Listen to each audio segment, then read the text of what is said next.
संबंध में, यज्ञ के संबंध में। ये जो यज्ञ हो रहा है, इस यज्ञ का नाम है सतचंडी महायज्ञ। सतचंडी महायज्ञ। चंडी माने आप सबको मालूम है चंडी किसको कहते हैं, सत्य किसको कहते हैं। सत्य माने 100 भी होता है और सत्य माने सत्य भी होता है। सत्य मतलब 100, सत्य मतलब सत्य। सत्य का तात्पर्य सत्य, यानी उसको दो तरह से कहा जाए। जो सत्य है वही चंडी है। सतश्चासौ चंडीश्च सतचंडी। जो सत्य है वही चंडी। सत्य माने, सत्य का मतलब क्या होता है? जिस पर हम खड़े हैं, जिस पर हम टिके हुए हैं, जिसके ज्ञान होने से हमारी बीमारी दूर होती है, हम रोग से मुक्त हो जाते हैं, दुखों से मुक्त हो जाते हैं, संकटों से मुक्त हो जाते हैं, व्याधियों से मुक्त हो जाते हैं। किसके ज्ञान होने से? सत्य के ज्ञान होने से हम मुक्त हो जाते हैं। और असत्य के ज्ञान होने से, असत्य माने झूठ, सत्य और असत्य।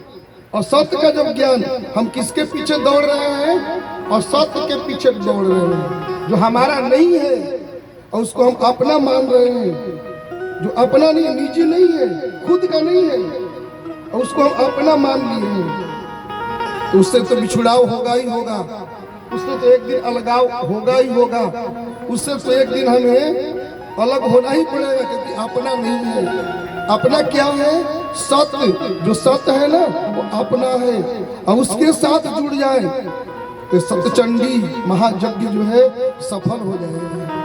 कभी बीमार नहीं पड़ेंगे, सभी दुखों से मुक्त हो जाएंगे, यानी मुक्ति की प्राप्ति होगी, मृत्यु की प्राप्ति नहीं।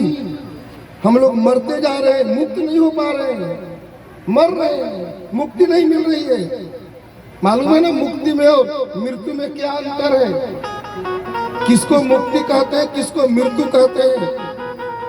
मुक्ति अलग चीज है, मर जाना अलग चीज है। दोनों में अंतर है। लेकिन हम मर रहे हैं और मुक्ति को नहीं पा रहे हैं, दुखों से अलग नहीं हो पा रहे हैं, संकटों से नहीं अलग हो पा रहे हैं। हम संकट झेल रहे हैं, जीवन भर दुख झेल रहे हैं, जीवन भर कष्ट झेल रहे हैं, जीवन भर क्लेश झेल रहे हैं। इसलिए आइए माता जी के शरण में, चंडी मैया के शरण में स्थापना होने जा रही है। चंडी मैया की स्थापना हो रही है, काली मैया की स्थापना हो रही है। आज जो है काली मैया के प्रतिमा, काली मैया को अन्न में डुबाया गया, गेहूं में डुबाया गया। हम सब किसानों के पास गेहूं पर्याप्त मात्रा में है, इसलिए हम सब अपने अपने घर से थोड़ा थोड़ा गेहूं ला करके जगमंडप में पास पहुंचाए। हम लोग सब जितने लोग हैं अपने अपने घर से थोड़ा थोड़ा गेहूं लेकर के आए और जगमंडप में पहुंचाए, जिससे कि काली मैया को गेहूं में डुबाया गया है। पूरे रात गेहूं में डूबी रहेंगी अभी भी, मतलब, और फिर सुबह उनको गेहूं में से निकाला जाएगा और जल में डुबाया जाएगा। गंगाजल जो बक्सर से लाया गया है उस गंगाजल में डुबाया जाएगा काली मैया को। फिर उसके बाद काली मैया को मिठाई मिष्ठान में डुबाया जाएगा। फिर काली मैया को फल में डुबाया जाएगा। इसका तात्पर्य होता है काली मैया की कृपा से हमारे गांव में कभी अनाज की कमी न हो, इसीलिए मैया को अनाज में डुबाया जाता है, फल में डुबाया जाता है। कि कभी हमारे गांव में, हमारे इस जगत में, बड़किया कोढ़ी में, मान लीजिए बड़किया कोढ़ी काली मैया, इस बड़किया कोढ़ी में प्रत्येक व्यक्ति के यहाँ फल की प्राप्ति हो। जो हम मन में फल की कामना लिए हुए हैं उस फल की पूर्ति हो, इसलिए फलाधिवास किया जाता है। पुष्पाधिवास, फूल। फूल मतलब क्या? फूल मतलब एक खुशबू, फूल मतलब एक आनंद, फूल मतलब एक खिलखिलाहट, फूल मतलब एक आनंदित होना, खिल जाना, खुश हो जाना, प्रसन्न हो जाना, माने खुशी, एक प्रकार की प्रसन्नता, एक प्रकार का आनंद, एक प्रकार के दुखों से हट जाना। वह जो है काली मैया को फूल में डुबाने का तात्पर्य है। हम स्थापना में लगे हुए हम लोग इस स्थापना के शुभ अवसर के साथ में सतचंडी यज्ञ भी हो रहा है। सतश्चासौ चंडीश्च सतचंडी, जो सत है वही चंडी है, अथवा दूसरे अर्थ में सतचंडी, 100 बार चंडी मैया के पाठ को भी सतचंडी कहा जाता है कर्मकांड के तहत। तो दोनों अर्थ जो है सप्तचंडी के लिए पर्याप्त है। आइए चंडी मैया के चरणों में 2-4 बार कीर्तन, ज्यादा नहीं बोलेंगे क्योंकि अभी सुबह से हम लोग सुन ही रहे हैं, 11 बजे से सुन ही रहे हैं। अच्छे आपके गांव में जो यज्ञ हो रहा है इसमें सब अच्छे प्रवचन करता आए हुए हैं, अच्छे विद्वान आए हुए हैं। तो सबके मुखारबिंद से हम लोग सुन ही रहे हैं, तो ज्यादा सुनाने की जरूरत नहीं, मैं सुनाने नहीं आया हूँ, मैं ही सब बताने आया हूँ। और सुबह मैं आपसे फिर मिलने के लिए आऊंगा इसी मंच से। यहीं पर सुबह में 5:30 बजे से इसी मंच पर सबको आना है, इसी पंडाल में। काहे लिए आना है? ये सीखने के लिए आना है कि हम 24 घंटे जो है बेटा से, बेटी से, परिवार से, पुत्र से रहते हैं, उनके साथ में रहते हैं। कम से कम 1 घंटा हम अपने बेटा के साथ छोड़कर, पत्नी के साथ छोड़कर, परिवार के साथ छोड़कर अपने साथ रहें। 1 घंटा अपने साथ रहना हम सीख जाएं। 24 घंटे तो पूरे परिवार के लिए मेहनत करते हैं। मान लीजिए 24 घंटे में आप 10 घंटा सोने के लिए निकाल दीजिए, 14 घंटा आप मेहनत करते हैं परिवार के लिए, 1 घंटा आप अपने लिए मेहनत करिए कि हम कभी बीमार न पड़े। तो इसका तात्पर्य योग माने जुड़ना, योग का अर्थ होता है जोड़ना, अपने से जुड़ना। तो सुबह जो है 5:30 बजे से अपने से जुड़ने के लिए, अपने जीवन के समस्याओं को का समाधान पाने के लिए हम यहाँ पर उपस्थित होंगे प्रत्येक दिन। केवल आज भर सुबह मतलब मौसम के कारण थोड़ा सा बाधित हो गया था, कल हुआ था योगाभ्यास।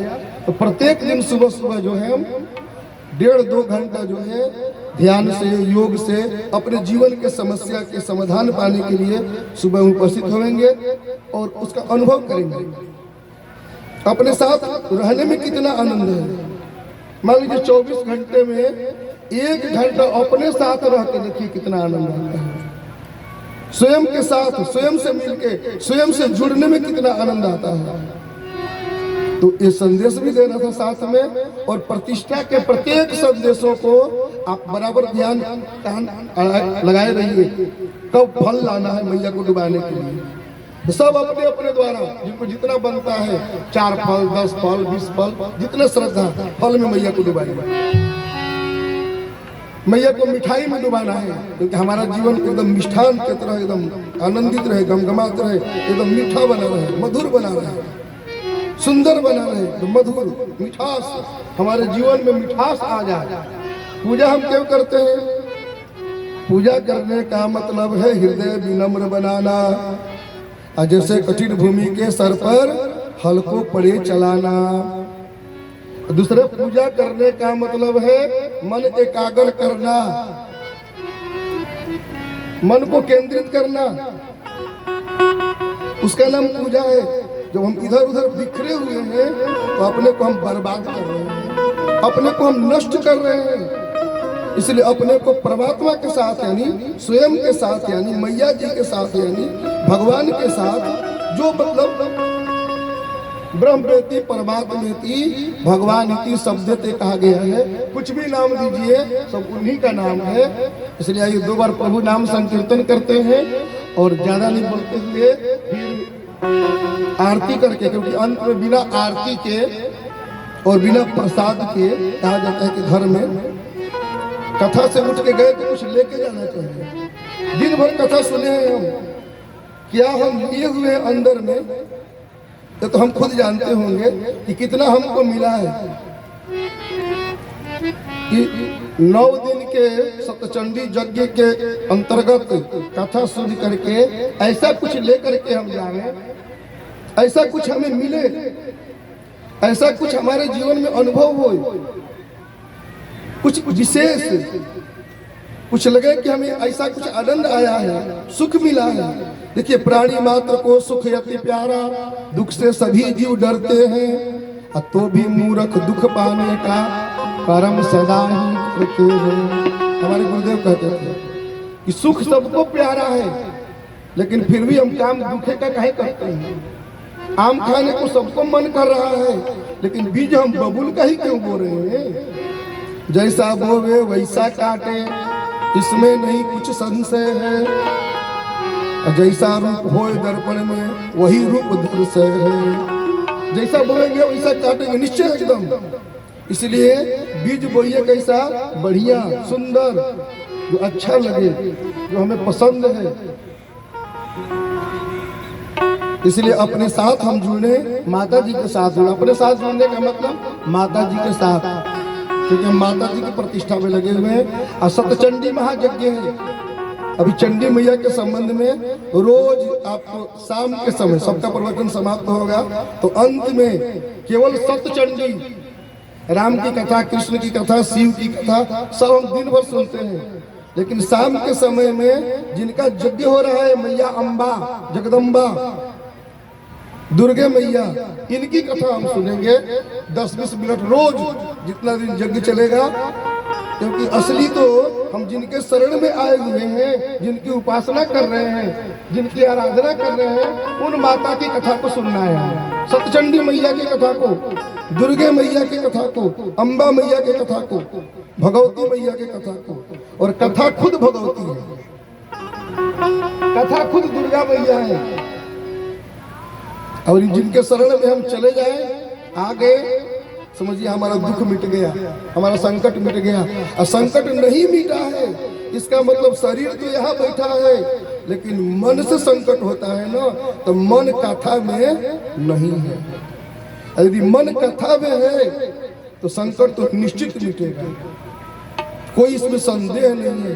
कहते हैं ना कि श्वास श्वास प्रति नाम लखा, श्वास न खाली जाए, इतने पे हरि नाम मिलो। श्वास श्वास प्रति नाम जपा, नीच हो या ऊंच, इतने पे हरि नाम मिले तो बाई काटो मूछ। हमारे गुरुदेव कहते थे कि श्वास में भगवान के नाम को जो रमा दिया, जमा दिया, थमा दिया, इसमें अपने को लगा दिया, और फिर हरि नहीं मिले। हरि मतलब सुख, हरि मतलब शांति, हरि मतलब प्रेम, हरि मतलब भगवान, हरि मतलब आनंद। आनंदम ब्रह्मणो विद्वान, ब्रह्मणो, आनंद को ही ब्रह्म कहा जाता है, विद्वान लोग कहते हैं। जो उस आनंद को जान जाता है, न विभेदी कुतश्चन, तो कभी भी भयभीत नहीं होता है। सावई प्रियतमश्चातम, यह तो न भय मणोपी। इसलिए 2 बार माता जी के चरणों में नाम संकीर्तन करते हैं, उनके चरण में बैठ करके, और फिर आरती करेंगे। आरती वाले एक यजमान से ही लाया जाए तो अच्छा रहेगा। आरती दिखाने के लिए यजमान से ही एक लाया जाए आरती के लिए, आरती के लिए। फिर मंच पर, मंच की आरती होगी, जो साक्षात हमारे गुरुदेव भगवान की कृपा से हम सब यहाँ पर बैठे हुए हैं, और उनके चरणों में बैठकर हम लोग आरती करेंगे। 2 बार प्रभु नाम संकीर्तन, एक यजमान,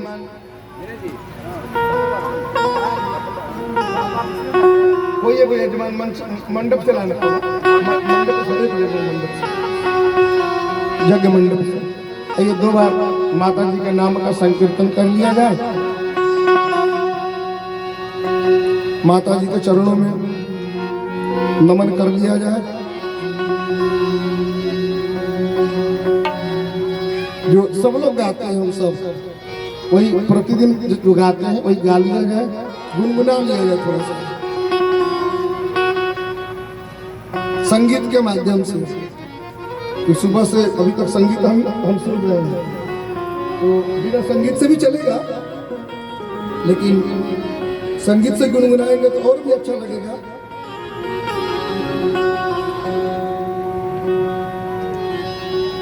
काल विनाशिनी काली जय जय, दुर्गति नाशिनी दुर्गा जय।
यजमान आ रहे हैं, आरती होगी।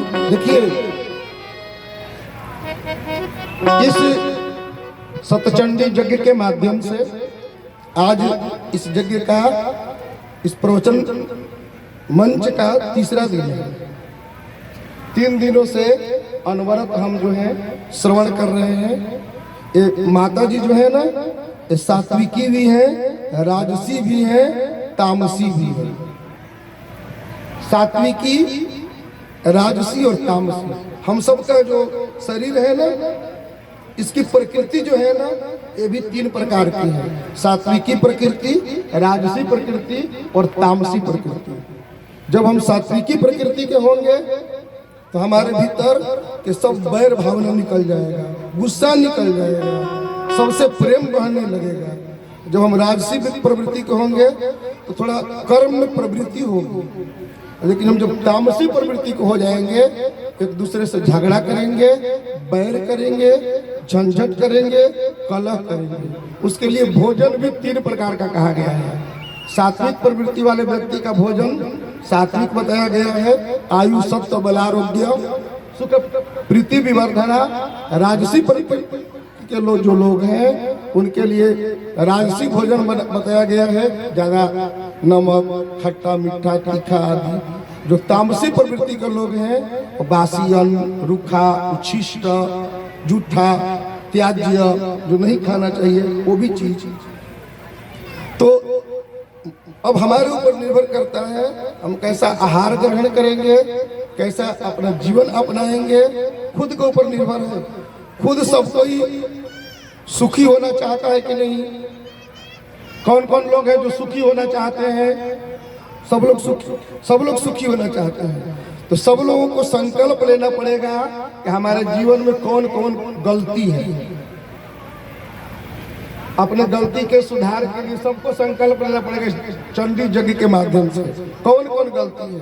रोज दूसरा व्यक्ति कितना गाली देता है उसको नहीं सोचना है, हम कितना गाली देते हैं, हम कितना झगड़ा करते हैं, हम कितना बैर करते हैं, हम कितना दूसरे को निंदा करते हैं, हम कितना बुरा देखते हैं।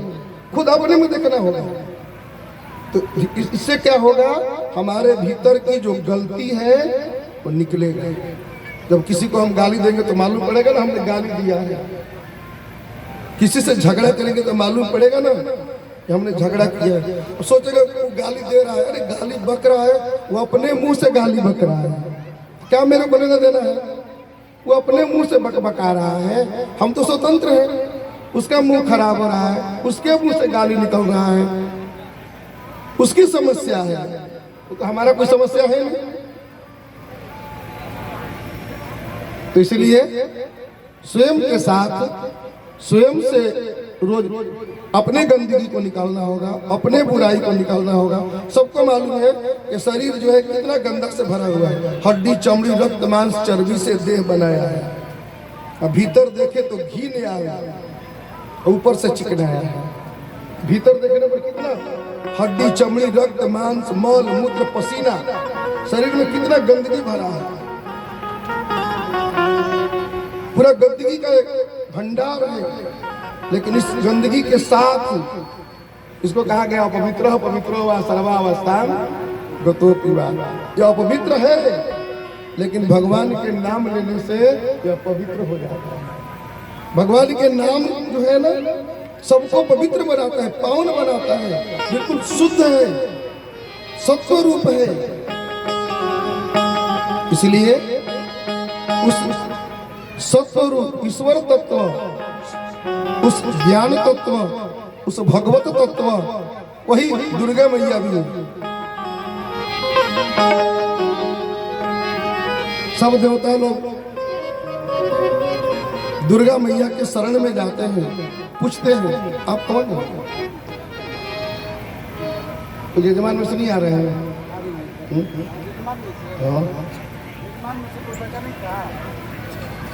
कोई यजमान में से एक आदमी बोलेंगे, कहीं में से कोई यजमान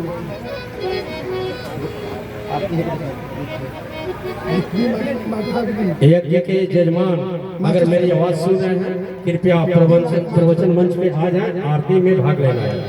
मास्टर साहब की छोड़िए बाद में यज्ञ के यजमान छोड़ दिए छोड़ दिए चल दिए हैं तो आ जाइए।